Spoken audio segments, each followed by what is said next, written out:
परमपिता परमेश्वर अखिल ब्रह्मांड नायक भगवान श्री कृष्ण के श्री चरणों में मैं साष्टांग सादर प्रणाम करती हूँ और अपने आध्यात्मिक गुरुजनों को सादर प्रणाम करती हूँ। इस क्लास में जुड़े समस्त प्रभु जी और माता जी को भी सादर प्रणाम। मुझ में इतना सामर्थ्य तो नहीं है कि मैं भगवत गीता के संदर्भ में कुछ बोल सकूं, लेकिन कुछ शब्द आप लोगों के आशीर्वाद से जरूर बोलने का प्रयास करूंगी। जो भी त्रुटि होगी इसके लिए मुझे क्षमा करेंगे। सर्वस्य चाहं हृदि सन्निविष्टो मत् स्मृति ज्ञानमपोहनं च वेदैश्च सर्वैरहमेव वेद्यो वेदान्ते कृतवेदविदेव चाहम्। तात्पर्य श्रीला प्रभुपाद द्वारा श्रील प्रभुपाद की जय। जैसे कि पिछले श्लोक में कल उमा माता जी और वैष्णवी माता जी ने बताया था कि हमारे शरीर के अंदर भगवान श्री कृष्ण हमारे हृदय में किस रूप से स्थित रहते हैं और किस रूप से वे हमको अन्न ग्रहण करने देते हैं और उस अन्न को पचाने में किस प्रकार से वो हमारी मदद करते हैं।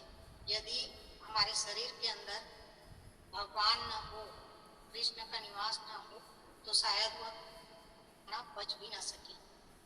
परमेश्वर परमात्मा रूप में प्रत्येक जीव के हृदय में स्थित है और उन्हीं के कारण सारे कर्म प्रेरित होते हैं।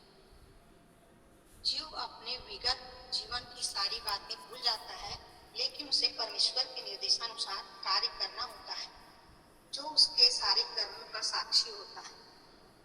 भगवान श्री कृष्ण कहते हैं कि वे चैतन्य रूप से समस्त प्राणियों के हृदय में निवास करते हैं।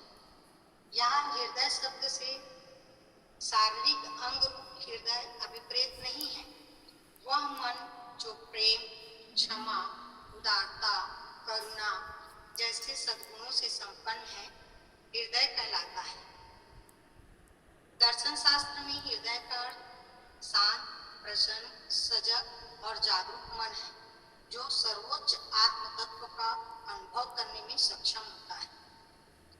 हृदय को परमात्मा का निवास स्थान कहने का अभिप्राय यह है कि यद्यपि वह भगवान सर्वत्र विद्यमान है, तथापि उस चैतन्य का आत्म रूप से साक्षात अनुभव में हृदय में ही संभव है। यहाँ पर परमात्मा जो है शरीर में सर्वत्र विद्यमान है से मतलब है कि शरीर के अंदर आमाशय, पित्ताशय, जठराग्नि आदि हैं, जिसमें हमें भगवान की कृपा से हमें भोजन प्राप्त होता है। शरीर के अंदर जितने भी शारीरिक संरचनाएं हैं, उसका संचालन भगवान के द्वारा ही होता है। भोजन का ग्रहण करना, पचना, रक्त बनना सभी ईश्वरी कृपा का सर्वोच्च उदाहरण है। भगवान श्री कृष्ण कहते हैं कि मुझ में ही स्मृति, ज्ञान और उनका अपोहन होता है। यह सर्वविदित तथ्य है कि जड़ वस्तुओं और मृत देह को किसी प्रकार का स्मरण, ज्ञान या विस्मरण नहीं होता है। जो व्यक्ति मर जाता है या जो मृत शरीर है, उसको किसी भी का ज्ञान नहीं होता। इससे यह सिद्ध होता है कि मन, बुद्धि रूप सूक्ष्म शरीर में जब चैतन्य व्यक्त होता है, तभी वह ज्ञान प्राप्त करने में समर्थ होता है। जब हम चैतन्य अवस्था में रहते हैं, तभी हमको ज्ञान प्राप्त होता है। मृत शरीर में या जब शरीर हमारा मर चुका होता है, उसमें परमात्मा का वास नहीं रहता है, तब हमको कोई ज्ञान प्राप्त नहीं होता। तथा वह चैतन्य समस्त वृत्तियों को प्रकाशित करता है। हम अपने जीवन में जो अनुभव प्राप्त करते हैं, वे सभी हमारे में संस्कार के रूप में एकत्रित होते हैं। जीवन में आवश्यकता अनुसार हमें उनका स्मरण होता है और इस प्रकार वे हमारे वर्तमान और भविष्य के कर्मों में सहायक होते हैं। हमारी समस्त वर्तमान शिक्षा और विद्या पूर्वानुभवों की स्मृति ही है। यदि हमें अपनी स्मृतियों का भान ही न हो, तो वे हमारे उपयोग के लिए उपलब्ध ही नहीं होगी। यहाँ पर स्मृति के अंतर्गत एक उदाहरण यह है कि हम अपने दैनिक जीवनचर्या में जब सोकर उठते हैं तो तत्काल हमें यह याद आता है कि हमें रोज की तरह ब्रश आदि करके फ्रेश होना है एवं स्नान आदि करके पुनः पूजा पाठ आदि के बाद अपने भोजन नाश्ता के लिए जुट जाते हैं। अर्थात कहने का तात्पर्य यह है कि हम हमारे पिछले समय का जो दिनचर्या एवं दैनिक कार्यकलाप है उसे फिर से शुरू करना होता है। वर्तमान परिस्थितियों के साथ उचित प्रकार से प्रतिक्रिया करना और इस प्रकार नए नए अनुभवों को प्राप्त करना ही अपने ज्ञान को विस्तृत बनाने की प्रक्रिया है। यह प्रक्रिया चैतन्य के प्रकाश में ही संभव है। नवीन ज्ञान अर्जन की प्रक्रिया में पूर्व की मिथ्या धारणाओं को त्यागने की हमारी क्षमता सिद्ध हो जाती है। इसे ही हम अपोहन कहते हैं। अपोहन किसको कहा जाता है कि जो हम नवीन ज्ञान अर्जन करते हैं तो जो पूर्व में माने भूतकाल में जो मिथ्या धारणा रहती है उसको हम जब त्याग देते हैं तब हमारी क्षमता सिद्ध होती है और इसे ही हम अपोहन कहते हैं। मिथ्या ज्ञान की विस्मृति अथवा उसको त्यागे बिना नवीन ज्ञानोपार्जन संभव नहीं हो सकता। ज्ञान, स्मृति एवं विस्मरण की इन आंतरिक मानसिक क्रियाओं को चैतन्य प्रकाशित करता है। भगवान श्री कृष्ण यहाँ पर कह रहे हैं, मैं इन समस्त वेदों के द्वारा जानने योग्य तत्व हूँ। विश्व के सभी धर्म ग्रंथों में परमात्मा की ही स्तुति एवं पूजा की गई है। परमात्मा का साक्षात्कार ही जीवन का परम लक्ष्य है और उसकी प्राप्ति में ही कृत्यता भी है।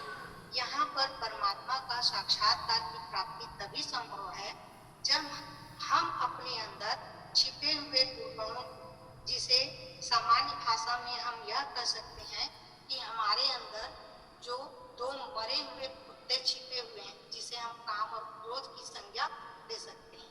काम और क्रोध की संज्ञा दी जाती है जिसे हमें उसे निकालना होगा। जब हमारे शरीर के अंदर से ये विषैला दुर्गुण निकलेगा तभी ही परमात्मा का साक्षात्कार प्राप्त होगा।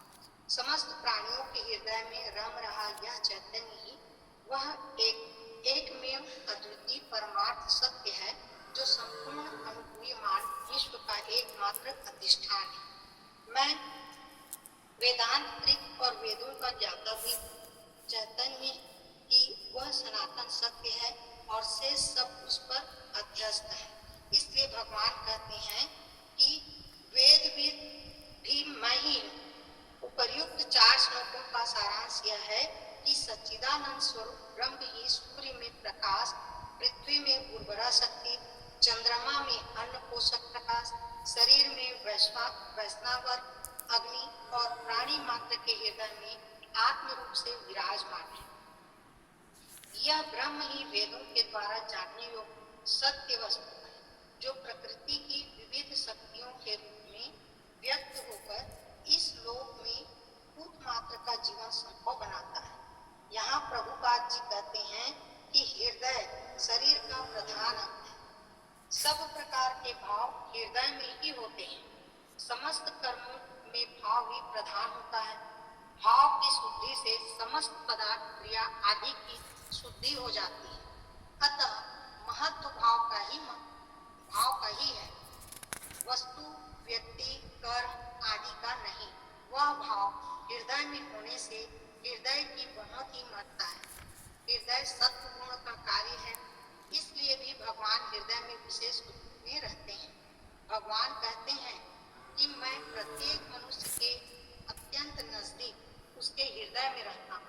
अतः किसी भी साधक को मेरे से दूरी अथवा वियोग का अनुभव करते हुए भी मेरी प्राप्ति से निराश नहीं होना चाहिए। इसलिए पापी पुण्यात्मा, मूर्ख पंडित, निर्धन धनवान, रोगी निरोगी आदि कोई भी स्त्री पुरुष किसी भी जाति, वर्ण, संप्रदाय, आश्रम, देश, काल, परिस्थिति आदि में क्यों न हो, भगवत प्राप्ति का वह पूरा अधिकारी है। आवश्यकता केवल भगवत प्राप्ति की ऐसी तीव्र अभिलाषा, लगन, व्याकुलता की है जिसमें भगवत प्राप्ति के बिना रहा ना जाए। परमात्मा सर्वव्यापी अर्थात सब जगह समान रूप से परिपूर्ण होने पर भी हृदय में प्राप्त होती है। जैसे गाय के संपूर्ण शरीर में दूध व्याप्त होने पर भी वह उसके स्तनों से ही प्राप्त होता है। अथवा पृथ्वी में सभी जगह जल है, परंतु हम जल कहाँ से प्राप्त करते हैं? कुएं से, नदी से, तालाब से आदि से ही प्राप्त होता है। ऐसे ही सूर्य, चंद्र, अग्नि, पृथ्वी, वैश्वानर आदि सब में व्याप्त होने पर भी परमात्मा हृदय में प्राप्त होते हैं। भगवान कहते हैं किसी विशेष साधन, गुण, योग्यता, लक्षण आदि के बदले में परमात्मा प्राप्ति होगी, यह बिल्कुल गलत धारणा है। किसी मूल्य के बदले में जो वस्तु प्राप्त होती है वह उस मूल्य से कम मूल्य की ही होती है। यदि हम वस्तु के बदले में कुछ दूसरा वस्तु लेते हैं तो वह निश्चित रूप से कम मूल्य की होती है, लेकिन आवश्यकता होती है तो हम वस्तु का आदान प्रदान करते हैं। यह एक सिद्धांत है जिसको हम विनिमय का सिद्धांत कहते हैं। अतः यदि किसी विशेष साधन, योग्यता आदि के द्वारा ही परमात्मा प्राप्ति होना माना जाए तो परमात्मा उस साधन, योग्यता आदि से कम मूल्य के ही सिद्ध होते हैं, जबकि परमात्मा किसी से कम मूल्य के नहीं है, इसलिए वे किसी साधन आदि से खरीदे नहीं जा सकते। इसके सिवाय किसी मूल्य के बदले में परमात्मा की प्राप्ति मानी जाए तो उनसे हमें लाभ भी क्या होगा, क्योंकि उनसे अधिक मूल्य की वस्तु तो हमारे पास पहले से ही है। जैसे सांसारिक पदार्थ कर्मों से मिलते हैं, ऐसे परमात्मा की प्राप्ति कर्मों से नहीं होती, क्योंकि परमात्मा प्राप्ति किसी कर्म का फल नहीं है। प्रत्येक कर्म की उत्पत्ति अहम भाव से होती है और परमात्मा प्राप्ति अहम भाव के मिटने पर होती है। यदि हमारे मन से अहम की भावना जब मिट जाएगी तो हमको परमात्मा की प्राप्ति हो सकती है, और जब तक मन में हम अहम की भाव रखेंगे किसी भी रूप में हमको परमात्मा की प्राप्ति नहीं होगी। कारण कि अहम भाव जो है कर्म है, जिसको हम कृति भी कहते हैं, और परमात्मा कृति रहित है। परमात्मा को प्राप्त करने के लिए हमको कर्म की आवश्यकता नहीं है। कृति रहित तत्व को किसी कृति से कैसे प्राप्त किया जा सकता है? जब तक मन, बुद्धि, इंद्रियां, शरीर, देश काल, वस्तु आदि का आश्रय है, तब तक एक परमात्मा का आश्रय नहीं हो सकता। मन, बुद्धि आदि के आश्रय से परमात्मा की प्राप्ति होगी, यही साधक की मूल भूल है। अगर जड़ता का आश्रय और विश्वास छूट जाता है तथा एकमात्र परमात्मा का ही आश्रय और विश्वास हो जाए तो परमात्मा प्राप्ति में देरी नहीं लगेगी। अब मैं आपको आगे यह बताना चाहूंगी कि स्मृति और चिंतन में क्या अंतर है। स्मृति किसको कहेंगे? जब किसी बात की भूली हुई जानकारी का पुनः प्राप्त होना, किसी चीज को भूल जाते हैं लेकिन जब उसकी प्राप्ति हो जाती है, हम याद कर लेते हैं, याद आ जाता है, तो उसको हम बोलते हैं स्मृति। स्मृति और चिंतन दोनों में फर्क है। नई बात का हम चिंतन करते हैं, नई बात का चिंतन किया जाता है, और पुरानी बातों की स्मृति होती है। अतः चिंतन संसार का और स्मृति परमात्मा की होती है, क्योंकि संसार पहले नहीं था जबकि परमात्मा पहले अनादि काल से है। स्मृति में जो शक्ति है वह चिंतन में नहीं होती। स्मृति में कर्तापन का भाव कम रहता है, जबकि चिंतन में कर्तापन का भाव अधिक रहता है। एक स्मृति की जाती है और एक स्मृति होती है।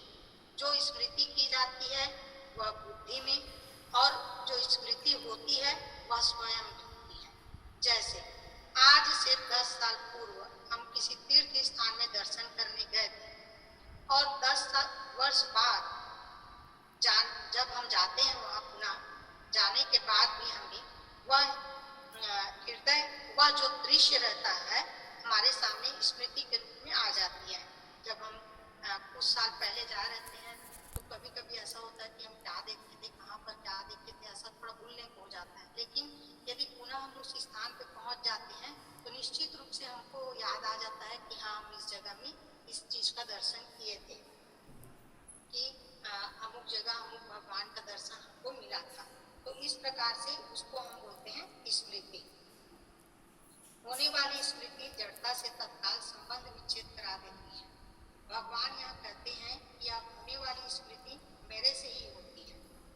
परमात्मा का अंश होते हुए भी जीव भूल से परमात्मा से विमुख हो जाता है और अपना संबंध संसार से मानने लगता है। इस भूल का नाश होने पर कि मैं भगवान का ही हूँ, संसार का नहीं, ऐसा साक्षात अनुभव हो जाना ही स्मृति है। स्मृति में कोई नया ज्ञान या अनुभव नहीं होता, बल्कि केवल मोह का नाश होता है।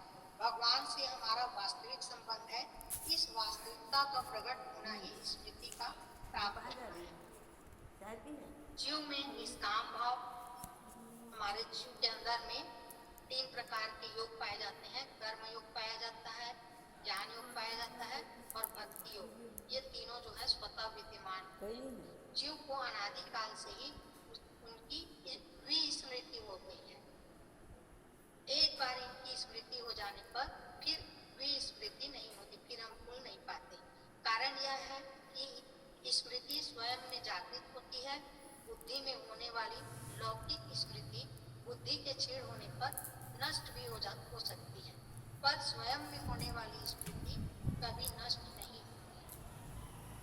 किसी विषय की जानकारी को ज्ञान कहते हैं। लौकिक और पारमार्थिक जितना भी ज्ञान है वह सब ज्ञान स्वरूप परमात्मा का आभास मात्र है। अतः ज्ञान को भगवान अपने से ही होने वाली बताते हैं। वास्तव में ज्ञान वही है जो स्वयं से जाना जाए। अनंत, पूर्ण और नित्य होने के कारण इस ज्ञान में कोई संदेह या भ्रम नहीं होता है। यद्यपि बुद्धिजन ज्ञान भी ज्ञान कहलाता है, तथापि सीमित, अलग तथा परिवर्तनशील होने के कारण इस ज्ञान संदेह या भ्रम रहता है। जैसे नेत्रों से देखने पर सूर्य जो है अत्यंत बड़ा होते हुए भी आकाश में छोटा सा दिखता है। बुद्धि से पहले जिस बात को पहले ठीक समझते थे, बुद्धि के विकसित अथवा शुद्ध होने पर वही बात गलत दिखने लग जाती है। इसका मतलब यह है कि इंद्रिय और बुद्धि जन ज्ञान करण सापेक्ष और अल्प होता है। अल्प ज्ञान ही अज्ञान कहलाता है। इसके ठीक विपरीत स्वयं का ज्ञान किसी करण, इंद्रिय, बुद्धि आदि की अपेक्षा नहीं रखता, वह सदा पूर्ण होता है। वास्तव में इंद्रिय और बुद्धि जन ज्ञान भी स्वयं के ज्ञान से प्रकाशित होते हैं, अर्थात सत्ता पाते हैं। संशय, भ्रम, विपरीत भाव, तर्क वितर्क आदि दोषों के दूर होने का नाम अपोहन है। भगवान कहते हैं, यह संशय आदि दोष भी मेरी कृपा से ही दूर होते हैं। शास्त्रों की बातें सत्य है या असत्य, भगवान को किसने देखा है? संसार ही सत्य है इत्यादि संशय और भ्रम भगवान की कृपा से ही मिटते हैं। सांसारिक पदार्थों में अपना हित दिखना, उनकी प्राप्ति में सुख दिखना, प्रतिक्षण नष्ट होने वाले संसार की सत्ता दिखना आदि विपरीत भाव भी भगवान की कृपा से ही दूर होते हैं। गीतोपदेश के अंत में अर्जुन भी भगवान की कृपा से ही अपने मोह का नाश होना स्वीकार करते हैं। वेद और वेदानुकूल संपूर्ण शास्त्रों का वाचक है। संपूर्ण शास्त्रों का एकमात्र तात्पर्य परमात्मा का वास्तविक ज्ञान कराने अथवा उनकी प्राप्ति कराने में ही है। यहाँ भगवान यह बात स्पष्ट करते हैं कि वेदों का वास्तविक तात्पर्य मेरी प्राप्ति कराने में ही है, सांसारिक भोगों की प्राप्ति कराने में नहीं। श्रुतियों में सकाम भाव का विशेष वर्णन आने का यह कारण भी है कि संसार में सकाम मनुष्यों की संख्या अधिक रहती है। इसलिए श्रुति सबकी माता होने से उनका भी पालन करती है। जानने योग्य एकमात्र परमात्मा ही है, जिसको जान लेने पर फिर कुछ भी जानना बाकी नहीं रहता। यदि हम परमात्मा को एक बार जान लिए तो संसार की कुछ भी वस्तु के बारे में जानना हमको आवश्यक नहीं। परमात्मा को जाने बिना संसार को कितना ही क्यों न जाने, जानकारी कभी पूरी नहीं होती, सदा अधूरी ही रहती है। अर्जुन में भगवान को जानने की विशेष जिज्ञासा थी, इसलिए भगवान कहते हैं कि संपूर्ण वेदों और शास्त्रों के द्वारा जानने योग्य मैं स्वयं तुम्हारे सामने बैठा हूँ।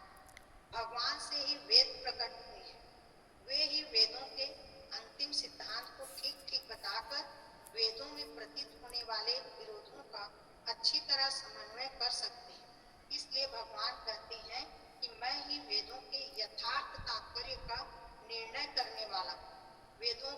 अर्थ, भाव आदि को भगवान ही यथार्थ रूप से जानते हैं। वेदों में कौन सी बात किस भाव या उद्देश्य से कही गई है, वेदों का यथार्थ तात्पर्य क्या है, इत्यादि बातें भगवान ही पूर्ण रूप से जानते हैं, क्योंकि भगवान से ही वेद प्रकट हुए हैं। इस 15वें अध्याय के पहले श्लोक भगवान ने संसार वृक्ष को तत्व से जानने वाले मनुष्य को वेदविद कहा था। अब इस श्लोक में भगवान स्वयं को वेदविद कहते हैं। इसका मतलब यह है कि संसार के यथार्थ तत्व को जान लेने वाला महापुरुष भगवान से अभिन्न हो जाता है। संसार के यथार्थ तत्व को जानने का अभिप्राय है संसार की स्वतंत्र सत्ता नहीं है और परमात्मा की ही सत्ता है। इस प्रकार जानते हुए संसार से माने हुए संबंध को छोड़कर अपना संबंध भगवान से जोड़ना, संसार का आश्रय छोड़कर भगवान के आश्रित हो जाना। आगे बात बताए हैं भगवान ने, जो 7वें अध्याय में 8 से 12वें तक जो श्लोक हम पिछले अध्याय में पढ़ चुके हैं, उस श्लोक में भगवान अपने 17 विभूतियों का वर्णन करके भगवान ने अपने सर्वव्यापकता और सर्वरूपता सिद्ध की है। 9वें अध्याय में 16 से लेकर 19 तक के श्लोक में 37 विभूतियों का वर्णन करके भगवान अपने को सर्वव्यापक बताए हैं। 10वें अध्याय का नाम ही विभूति योग है। इसमें पूरे विभूतियों का विशेष रूप से वर्णन किया है। इस 15वें अध्याय में 12 से लेकर 15 तक के श्लोक में भगवान ने अपना प्रभाव बतलाने के लिए 13 विभूतियों का वर्णन किया है। भगवान बता रहे हैं, चर और अचर कोई भी प्राणी, ऐसा प्राणी मेरे ही स्वरूप है। इस प्रकार 15वें अध्याय में भी अपनी विभूतियों के वर्णन का उपसंहार करते हुए भगवान कहते हैं, सर्वस्य चाहं हृदि सन्निविष्टः। मैं संपूर्ण प्राणियों के हृदय में सम्यक प्रकार से स्थित हूँ। इसका मतलब यह हुआ कि संपूर्ण प्राणी पदार्थ परमात्मा की सत्ता से ही सत्तावान हो रहे हैं। परमात्मा से अलग किसी की भी स्वतंत्र सत्ता नहीं है।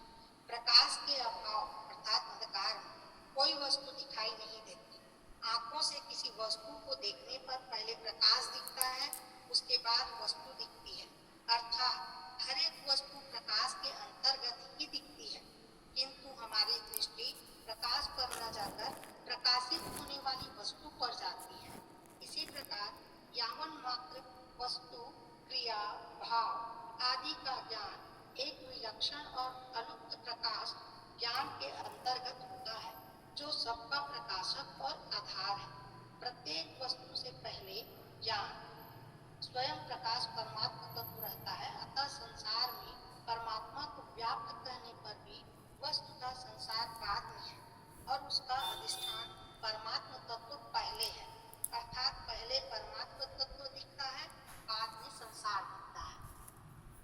परंतु संसार में राग आसक्ति होने के कारण मनुष्य की दृष्टि प्रकाशक परमात्मा तत्व पर नहीं जाती। परमात्मा की सत्ता के बिना संसार की कोई सत्ता नहीं है, परंतु परमात्मा सत्ता की तरफ दृष्टि न रहने तथा सांसारिक प्राणी में राग या सुख आसक्ति रहने के कारण उन प्राणी पदार्थों की पृथक अर्थात स्वतंत्र सत्ता प्रतीत होने लगती है।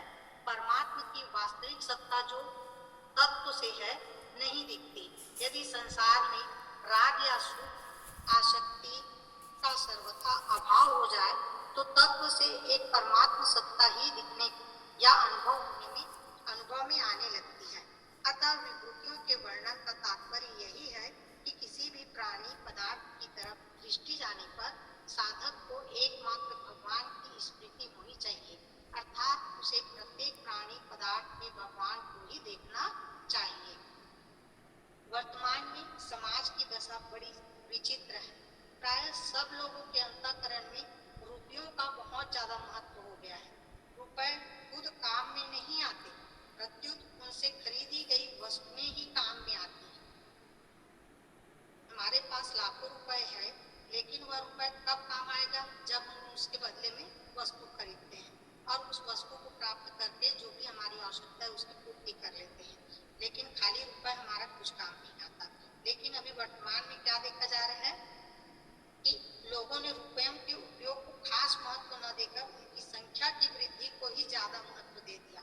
इसलिए मनुष्य के पास जितने अधिक रुपए होते हैं वह समाज में अपने को उतना ही अधिक बड़ा मान लेता है।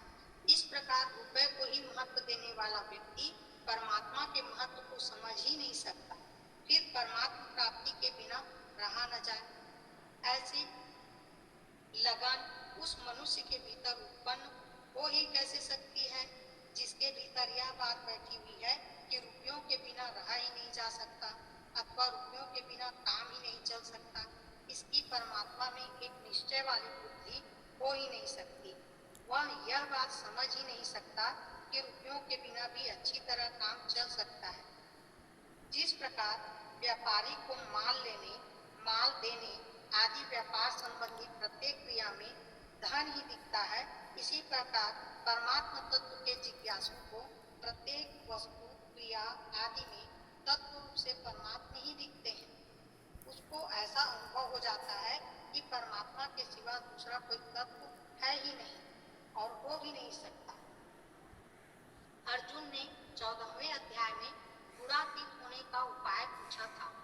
गुणों के संग से ही जीव संसार में फंसता है, अतः गुणों का संग मिटाने के लिए भगवान ने यहाँ अपने प्रभाव का वर्णन किया है। छोटे प्रभाव को मिटाने के लिए बड़े प्रभाव की आवश्यकता होती है। अतः जब तक जीव पर गुणों संसार का प्रभाव है तब तक भगवान के प्रभाव को जानने की बड़ी आवश्यकता है। अपने प्रभाव का वर्णन करते हुए भगवान 12वें से 15वें श्लोक तक यह बताया है कि मैं ही संपूर्ण जगत को प्रकाशित करता हूँ, मैं ही पृथ्वी में प्रवेश करके सब प्राणियों को धारण करता हूँ, मैं ही पृथ्वी पर अन्न उत्पन्न करके उसको पुष्ट करता हूँ।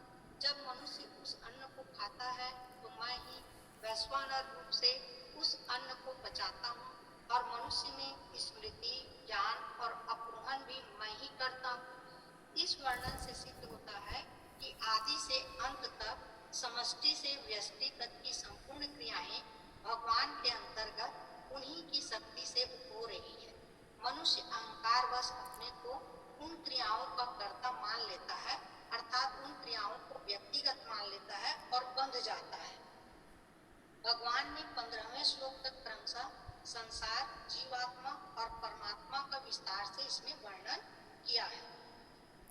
इससे थोड़ा सा मैं भगवान के बारे में आगे बता रही हूँ माता जी कि भगवान जो श्री कृष्णा जी हैं वो बद्ध जीव के उद्धार के लिए स्वयं वेद व्यास का अवतार लेके श्रीमद् भागवत का लेखन स्वयं किए।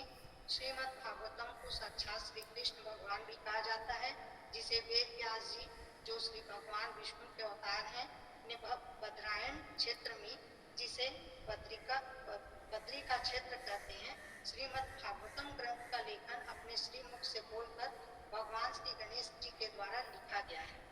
आज भी श्रीमद् भागवतम को जहाँ लेखन किया गया है, ब्रह्मा को श्री बद्रीनारायण धाम से थोड़ा आगे भारत देश का जो अंतिम छोर है जिसे माड़ा के नाम से हम जानते हैं, वहाँ माँ सरस्वती नदी बहती है। सरस्वती नदी का वेग इतना तीव्र है कि उसकी वेग के कारण नदी का जो धारा है तेज होने से बहुत ही ज्यादा नदी की आवाज कलकल कलकर शोर मचाती थी, शोर मचता है। तो जब भगवान श्री गणेश जी वेद व्यास के बोलने से श्रीमद् भागवत की रचना कर रहे थे, तब सरस्वती नदी के तेज आवाज से उन्हें वेद व्यास जी का आवाज जो है सुनने में दिक्कत आ रही थी भगवान गणेश जी को। तो गणेश भगवान जो है माँ सरस्वती नदी को श्राप दे देते हैं कि जाओ तुम यहीं से लुप्त हो जाओ, और अंत में माँ जो है सरस्वती नदी लुप्त होकर धरती के नीचे से बहती है। हरे कृष्ण माता जी, हरि बोल। कुछ त्रुटि हुई होगी